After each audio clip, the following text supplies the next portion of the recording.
राधे राधे।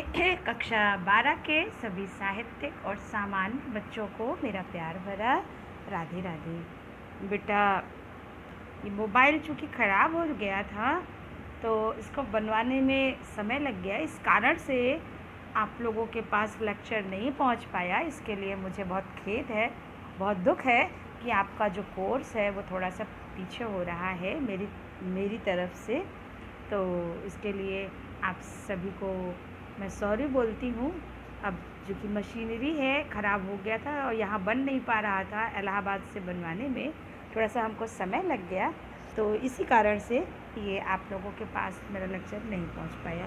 लेकिन अब जो है आपके पास लेक्चर पहुँचता रहेगा। तो इस सॉरी के बाद हम आगे बढ़ते हैं।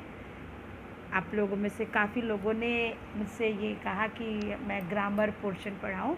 बेटा, मुझे पता है ग्रामर पोर्शन पढ़ाना है, और मैं ये चाह रही थी कि संस्कृत तो ख़त्म हो गया है सामान्य वालों का, और ये सुमित्रानंदन पंत वाला पाठ जो है मैं पढ़ा लूँ, उसके बाद आपका ग्रामर पोर्शन में साहित्यिक और सामान्य दोनों बच्चों का एक साथ ही पढ़ा दूँगी।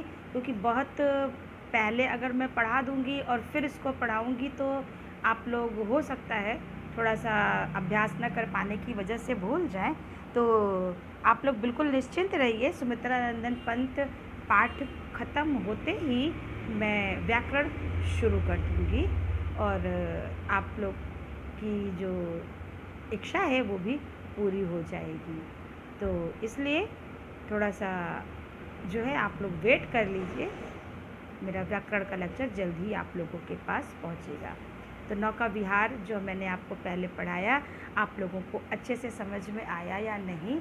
जीवन का सत्य है वो जो हम और आप अपने जीवन में देखते हैं, लेकिन कभी उस पर विचार नहीं करते हैं। तो आज उसी लेक्चर के आगे हम चलते हैं। लेकिन उसके पहले आप लोगों से एक रिक्वेस्ट करनी है कि बेटा, अगर आप लोगों को मेरा वीडियो पसंद आ रहा हो तो आप सभी लोग जो है लाइक करना ना भूलिए और शेयर भी करना भूलिए, और जितना ज़्यादा हो सके मेरे चैनल को सब्सक्राइब भी करिए। मेरे सारे लेक्चर जो है वो टेलीग्राम चैनल पर भी पड़े हुए हैं, आप लोग वहाँ पर जा कर के भी मेरे इन सारे लेक्चर्स को देख सकते हैं। तो चलिए उसी के आगे ये सुमित्रानंदन पंत का जो पाठ है हम आगे अब ले चलते हैं। ये स्क्रीन पर आप मुझे देख रहे हैं और मेरे बारे में आप लोग तो काफ़ी दिन से मैं बता रही हूँ, जान ही चुके हैं।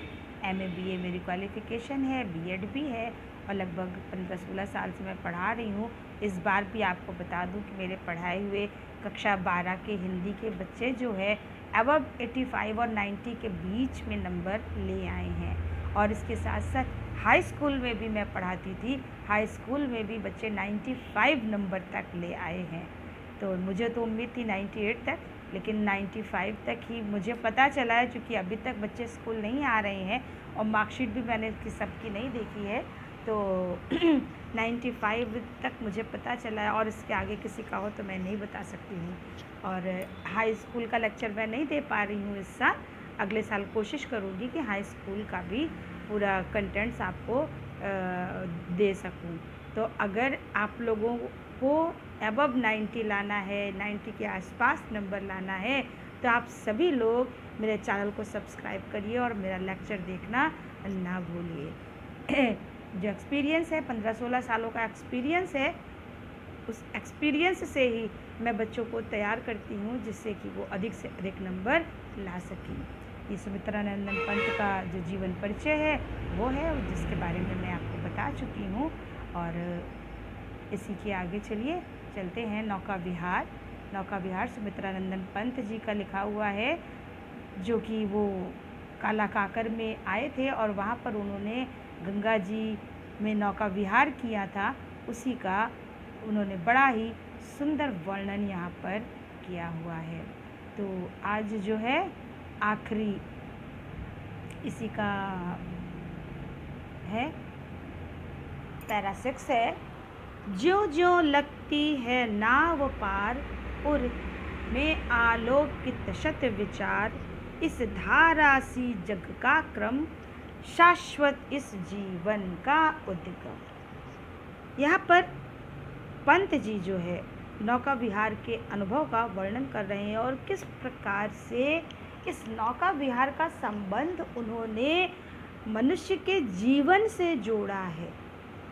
नौका विहार तो चलता रहता है, लेकिन उसका हमारे जीवन से क्या संबंध है, उस संबंध को उन्होंने बड़े ही सुंदर तरीके से यहाँ पर स्पष्ट किया है।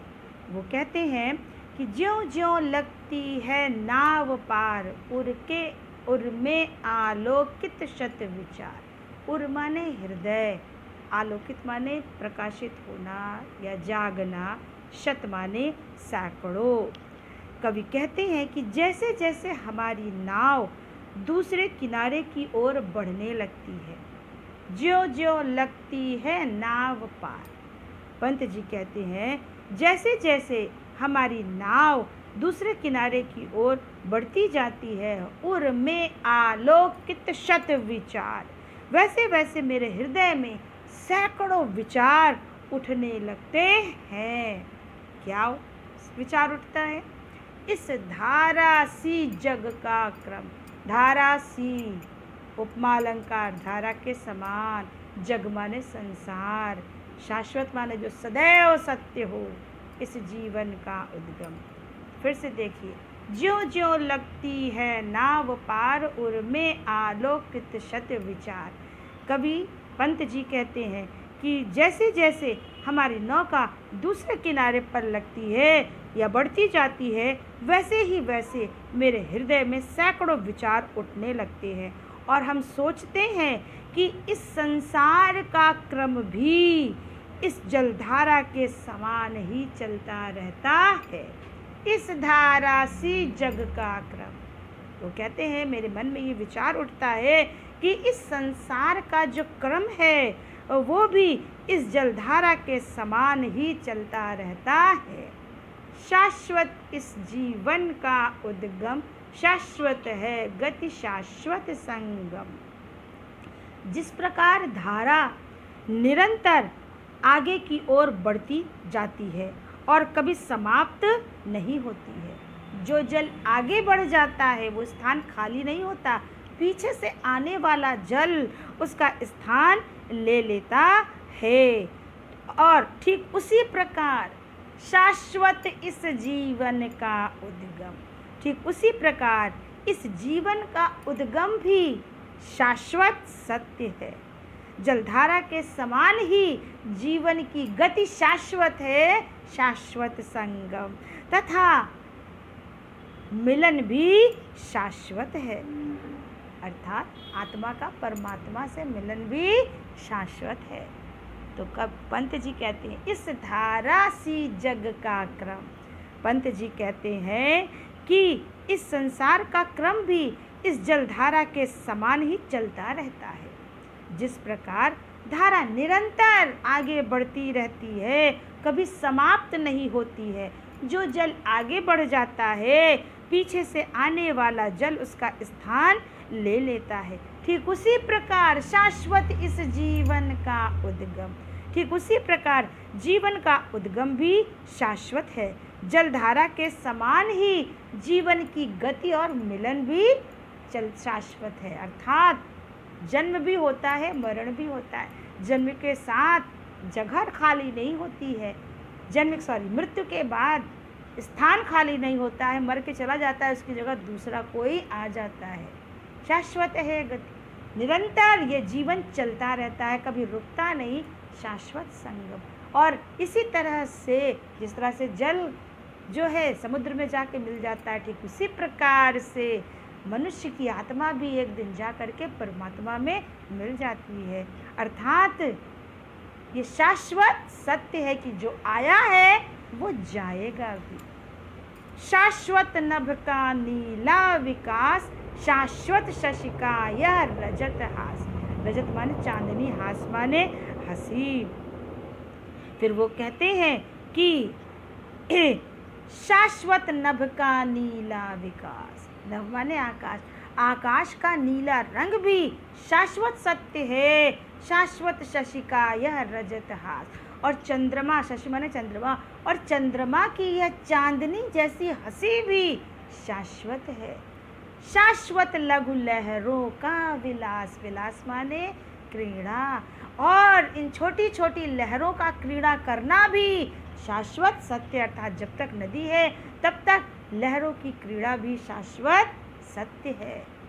हे जग जीवन के कर्णधार, चिर जन्म मरण के आर पार, शाश्वत जीवन नौका विहार। कवि कहते हैं कि भावनाओं के सागर में मैं डूब गया था और सोचने लगा था कि हे जग जीवन के कर्णधार, हे संसार को चलाने वाले ईश्वर कर्णधार, चिर जन्म मरण के आर पार, कि मनुष्य का जो जीवन है वो जन्म और मृत्यु से परे है, शाश्वत जीवन नौका विहार। भावनाओं के सागर में डूब गया था मैं और सोचने लगा था कि संसार की ये जीवन रूपी नौका का ये जो विहार है वो भी शाश्वत सत्य है। मैं भूल गया अस्तित्व ज्ञान, जीवन का यह शाश्वत प्रमाण, करता मुझको अमरत्व दान। कवि पंत जी कहते हैं कि इस जीवन रूपी नौका का विहार निरंतर चलता रहता है। भावनाओं में डूब करके मैं भूल गया था, या भावनाओं में डूब करके कवि कह उठता है कि मैं चिंतनशील हो करके भी अपनी इस सत्ता को भूल गया था। मैं भूल गया अस्तित्व ज्ञान। कवि कहते हैं कि मैं चिंतनशील हो करके भी अपनी इस सत्ता का ज्ञान भूल गया था, और जीवन की शाश्वतता का जलधारा रूपी प्रमाण मुझको अमरत्व प्रदान करता है। मैं भूल गया अस्तित्व ज्ञान। कवि पंत जी कहते हैं कि मैं चिंतनशील होकर के भी अपनी इस सत्ता का ज्ञान भूल गया था। जीवन का यह शाश्वत प्रमाण करता मुझको अमरत्व दान। जीवन की शाश्वतता का जलधारा रूपी यह प्रमाण ही मुझे अमरत्व प्रदान करता है। भाषा संस्कृतनिष्ठ खड़ी बोली है, उपमा और रूपक अलंकार है, रस श्रृंगार है, यहाँ पर गुण माधुर्य है, और छंद स्वच्छंद छंद है। तो किस तरह से कवि ने इस नौका विहार का संबंध मनुष्य के जीवन से कर दिया है। इस धारा सी जग का क्रम, इस धारा के समान ही मनुष्य का जो जीवन है चलता, इस संसार का क्रम चलता रहता है। जिस तरह से धारा निरंतर आगे बढ़ती रहती है, जो जल आगे बढ़ जाता है वो कभी इसका स्थान रिक्त नहीं होता है, पीछे से आने वाला जल उसका स्थान ले लेता है। ठीक उसी प्रकार जीवन का उद्गम भी शाश्वत है। जलधारा के समान ही जीवन की गति तथा मिलन भी शाश्वत है, अर्थात जीवन का यह जो क्रम है वो कभी भी टूटने वाला नहीं है। जन्म के बाद मृत्यु, मृत्यु के बाद जन्म सदैव चलता रहता है। कवि कहता है कि शाश्वत नभ का नीला विकास, इस आकाश का नीला रंग भी शाश्वत सत्य है, अशाश्वत शशि का यह रजत हास, और चंद्रमा की ये चांदी जैसी हंसी भी या चांदनी भी शाश्वत सत्य है।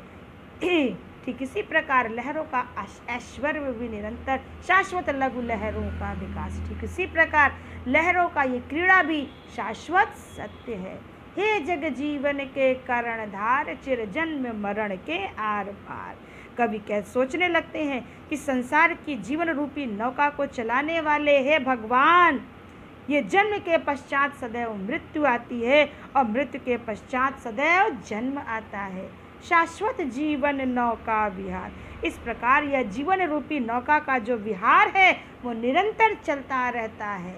मैं भूल गया अस्तित्व ज्ञान, जीवन का यह शाश्वत प्रमाण, करता मुझको अमृतत्व दान। भावनाओं के सागर में डूबता हुआ कवि कहता है कि मैं चिंतनशील होकर के भी अपनी इस सत्ता का ज्ञान भूल गया था, किंतु जीवन की शाश्वतता का यह जलधारा रूपी प्रमाण मुझे अमरत्व प्रदान करता है।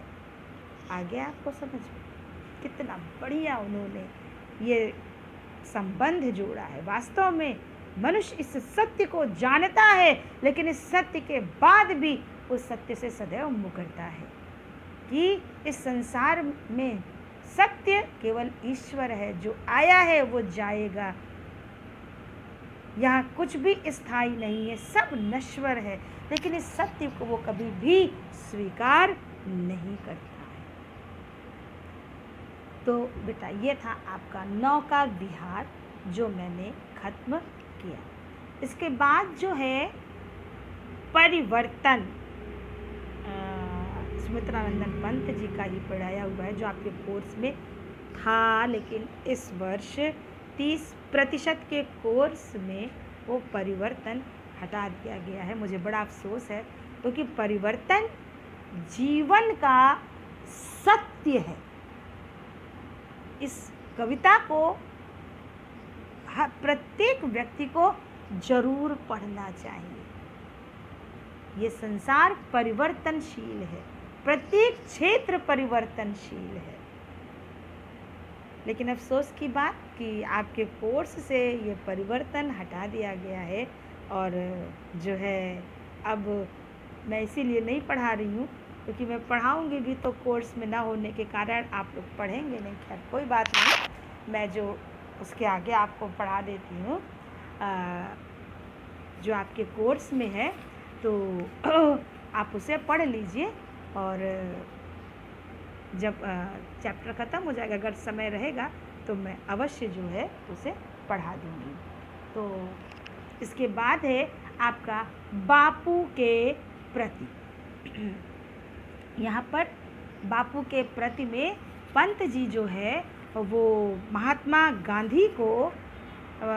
गांधी के प्रति अपनी श्रद्धांजलि व्यक्त करते हैं, और उनके गुणों का यहाँ पर उन्होंने वर्णन किया है कि किस प्रकार से महात्मा जी जो है स्वतंत्रता के दीपक को उन्होंने जलाया, और लोग इस भारत को उन्होंने अंग्रेज़ों के दास्ता से मुक्ति दिलाई। तो ये परिवर्तन है, लेकिन परिवर्तन आपको पढ़ाना नहीं है, इसलिए मैं आगे बढ़ रही हूँ। ये है बापू के प्रति। यहाँ पर कविवर पंत जी ने युग पुरुष महात्मा गांधी की स्तुति की है, वंदना की है, और अपनी श्रद्धांजलि भी उनके लिए प्रस्तुत की है।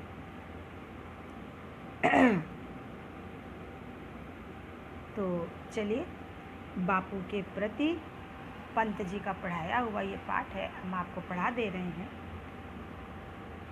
तुम मांसहीन तुम रक्तहीन, हे अस्थि शेष तुम अस्थिहीन। अस्थि माने हड्डी, अस्थि माने हड्डियाँ, मांसहीन माने मांस से ही, रक्तहीन माने जिसके शरीर में खून ना हो, तो भला पतला। तो पंत जी कहते हैं तुम मांसहीन तुम रक्तहीन, हे अस्थि शेष तुम अस्थिहीन। युग पुरुष महात्मा गांधी की स्तुति करते हुए कविवर पंत जी कहते हैं कि हे बापू, तुम शरीर से दुर्बल, हे बापू तुम शरीर से दुर्बल तथा मांस और रक्त से हीन हो। तुम मांसहीन तुम रक्तहीन। जिसके शरीर पर मांस ना हो उसे आदमी दुर्बल ही तो कहता है ना। तो कविवर पंत जी महात्मा गांधी की, युग पुरुष महात्मा गांधी जी की स्तुति करते हुए कहते हैं कि हे बापू, तुम शरीर से दुर्बल तथा मांस और रक्त से हीन हो, तथा तुम अस्थिशेष, तुम अस्थिहीन। तुम्हारा शरीर, अस्थिशेष माने हड्डियों का ढांचा, तुम्हारा शरीर हड्डियों का ढांचा मात्र है। उसे देखकर ऐसा प्रतीत होता है तुम अस्थिहीन, उसे देखकर ऐसा प्रतीत होता है कि तुम्हारे शरीर में अस्थियां भी शेष नहीं है। तुम मांसहीन, तुम रक्तहीन। पंत जी कहते हैं कि हे बापू, तुम शरीर से दुर्बल तथा मांस और रक्त से हीन हो। हे अस्थिशेष, तुम्हारा शरीर हड्डियों का ढांचा मात्र है, तुम अस्थिहीन। उसे देखकर ऐसा प्रतीत होता है कि तुम्हारे शरीर में अस्थियां भी शेष नहीं हैं। हे चिर पुराण, नहीं, तुम शुद्ध बुद्ध आत्मा केवल, हे चिर पुराण, हे चिर नवीन। फिर पंत जी कहते हैं तुम शुद्ध बुद्ध आत्मा केवल। शुद्ध माने पवित्र। तो पंत जी कहते हैं कि तुम पवित्र ज्ञान से मुक्त युक्त आत्मा वाले हो। तुम शुद्ध बुद्ध आत्मा केवल। पंत जी कहते हैं हे बापू, तुम पवित्र ज्ञान से युक्त आत्मा वाले हो और हे चिर पुराण, हे चिर नवीन। तुम में प्राचीन और नवीन आदर्शों का अद्भुत समन्वय है। चिर पुराण, पुराण माने प्राचीन, नवीन माने नवीन। हे बापू, तुम्हारे अंदर नवीन और प्राचीन आदर्शों का अद्भुत समन्वय है। अर्थात कहने का तात्पर्य है कि तुम प्राचीन आदर्शों के साथ साथ नवीन आदर्शों को भी स्वीकार करते हो। आधुनिक, जिस प्रकार आधुनिकता की दौड़ में लोग दौड़ते हैं तो अपने पुराने आदर्शों को भूल जाते हैं, तो महात्मा गांधी ऐसे व्यक्ति नहीं थे। उन्होंने जितना प्राचीन आदर्शों को अपनाया, उसके साथ साथ समय के साथ उन्होंने नवीन आदर्शों को भी स्वीकार किया। तो इसीलिए वो कहते हैं कि आपके अंदर नवीन और प्राचीन आदर्शों का अद्भुत समन्वय है। अर्थात आप प्राचीन आदर्शों के साथ साथ नवीन आदर्शों को भी स्वीकार करते हो। सॉरी।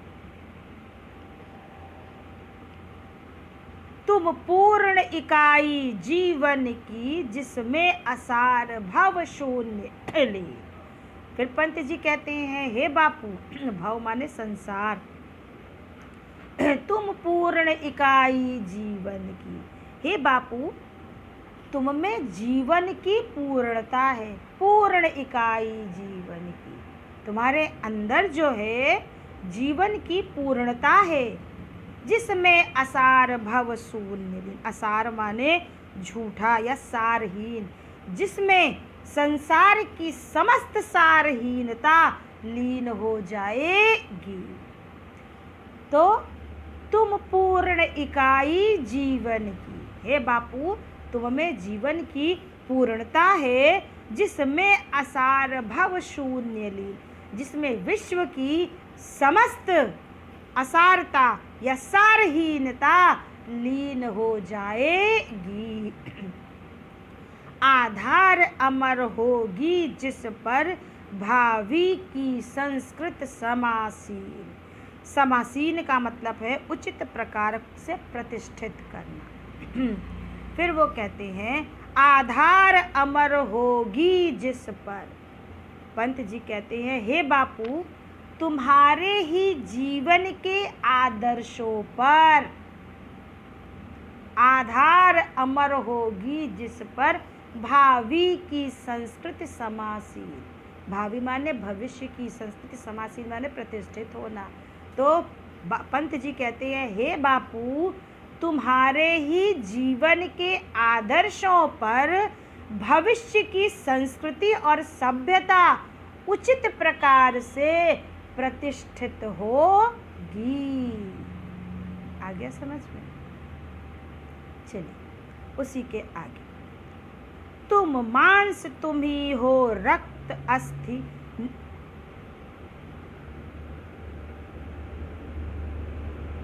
तु, तुम मांस तुम ही हो, रक्त अस्थि निर्मित जिनसे नवयुग का तन।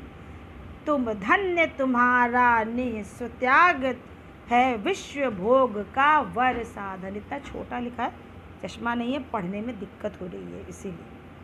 चलिए कोई बात नहीं, थोड़ा सा और मेहनत कर रहे हैं। तो तुम मांस तुम ही हो, रक्त अस्थि। जिस प्रकार मांस, रक्त तथा हड्डियों से शरीर का निर्माण होता है, जिस प्रकार मांस, रक्त और हड्डियों से शरीर का निर्माण होता है, उसी प्रकार जिससे नवयुग का तन, उसी प्रकार तुम्हारे सद आदर्शों से नवयुग का निर्माण होगा। तुम मांस तुम ही हो, रक्त अस्थि निर्मित जिससे नवयुग का तन। नवयुग का तन माने नवयुग का निर्माण होना। तो पंत जी कहते हैं जिस प्रकार मांस, रक्त, हड्डियों से शरीर का निर्माण होता है, उसी प्रकार तुम्हारे सद आदर्शों से इस नवयुग का निर्माण होगा। तुम धन्य तुम्हारा निःस्वत्याग। फिर वो कहते हैं कि तुम और तुम्हारा, निःस्व माने स्वार्थ रहित, निःस्व का मतलब त्याग रहित, स्वार्थ रहित। तो पंत जी कहते हैं कि तुम और तुम्हारा स्वार्थ रहित त्याग भी धन्य है। तुम धन्य तुम्हारा निःस्व त्याग। पंत जी कहते हैं, हे बापू, तुम और तुम्हारा स्वार्थ रहित त्याग भी धन्य है विश्व भोग का वर साधन। वर माने श्रेष्ठ।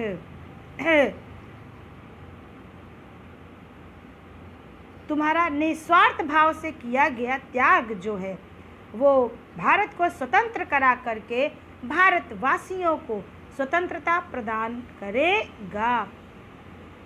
और विश्व भोग का वर साधन, कहने का तात्पर्य ये है कि वर माने श्रेष्ठ, स्वतंत्र, विश्व को नहीं, एक सेकंड,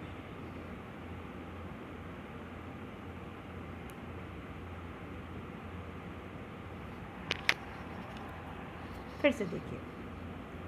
तुम धन्य तुम्हारा निःस्व त्याग। पंत जी कहते हैं कि हे बापू, तुम्हारा तुम और तुम्हारा स्वार्थ रहित त्याग भी धन्य है। अर्थात तुम्हारा निस्वार्थ भावना से किया गया त्याग भी मानव जाति के कल्याण का कारण बनेगा। हे बापू, तुम और तुम्हारा स्वार्थ रहित त्याग धन्य है। तुम्हारा निस्वार्थ भावना से किया गया त्याग जो है वो मानव जाति के कल्याण का कारण बनेगा।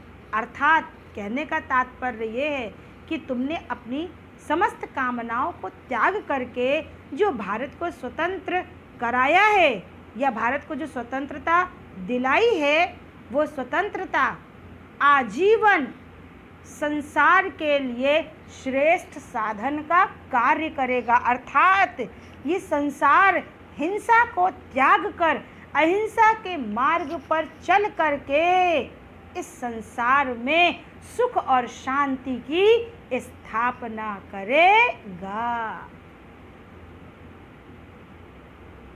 इस भस्म काम तन की रज से जग पूर्ण काम नव जग जीवन। फिर वो कहते हैं कि इस भस्म काम तन की रज से, पंत जी कहते हैं कि अब भस्म काम माने, भस्म माने आप लोग जानते हैं ना, वो जो राख होती है, काम माने इच्छा।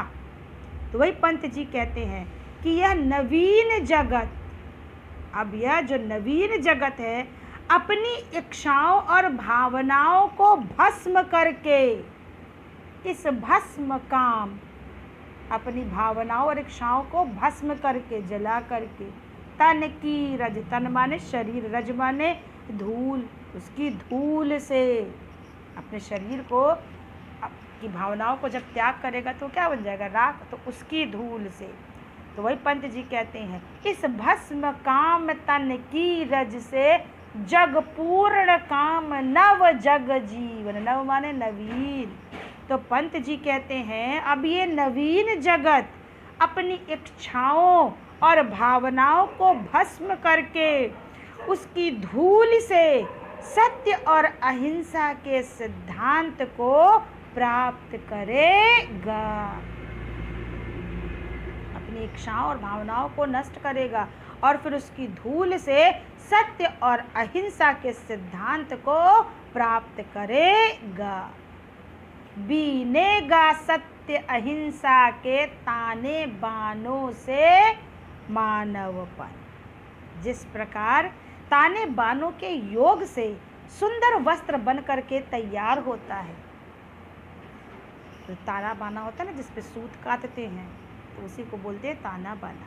तो वही पंत जी कहते हैं कि जिस प्रकार ताने बानों के सुंदर योग से सुंदर वस्त्र बनकर तैयार हो जाता है, ठीक उसी प्रकार आपके द्वारा निर्धारित सत्य और अहिंसा रूपी ताने बानों से मानव जीवन सुखी और समृद्ध बन सकेगा। बीनेगा सत्य अहिंसा के तानों बानों से मानवपन। जिस प्रकार ताने बाने के सुंदर योग से वस्त्रों का निर्माण होता है, ठीक उसी प्रकार आपके द्वारा निर्धारित सत्य और अहिंसा रूपी ताने बानों से मानव जीवन सुखी और समृद्ध बन सकेगा। कितना सुंदर पंत जी ने गांधी जी के सिद्धांतों और आदर्शों को प्रस्तुत किया है। इस नवीन जगत में भी आज ये आदर्श और सिद्धांत उतने ही प्रभावी हैं जितने कि उस समय थे। तो आ गया समझ में? तो यहाँ पर गांधी जी के आदर्शों को पंत जी ने श्रेष्ठ मान करके उसे विश्व एकता में सहायक बताया है। आज भी अगर गांधी जी के आदर्शों को ये विश्व मानता है तो संपूर्ण विश्व में सौहार्द और प्रेम का वातावरण बना रहेगा और ये विश्व सदैव एक रहेगा, उसमें एकजुटता रहेगी। अब भाषा काव्यगत सौंदर्य, भाषा संस्कृत निष्ठ खड़ी बोली, अलंकार विरोधाभास यमक एवं रूपक, रस भक्ति है क्योंकि यहाँ पर बापू जी की स्तुति की जा रही है, श्रद्धांजलि अर्पित की जा रही है, उनकी प्रशंसा की जा रही है, इसलिए भक्ति रस और गुण प्रसाद है। तो आज के लिए बच्चों इतना ही। अगर आपको मेरा ये लेक्चर पसंद आया है तो ढेर सारा लाइक करिए, चैनल को सब्सक्राइब करना ना भूलिए और मेरे टेलीग्राम चैनल को भी ज्वाइन कर लीजिए। तो आज के लिए इतना ही। आप सभी को मेरा प्यार भरा राधे राधे।